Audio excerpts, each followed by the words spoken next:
గురు తినగానే కోవిల పలికేనా మావిసి గురు తినగానే కోవిల పలికేనా కోవిల గొంతు వినగానే మావి చిగురు తొడిగేనా కోవిల గొంతు వినగానే మావి చిగురు తొడిగేనా ఏమో ఏమనునో గాని ఆమని ఈవని మావి చిగురు తినగానే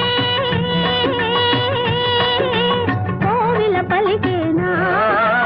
కోవిల పలికేనా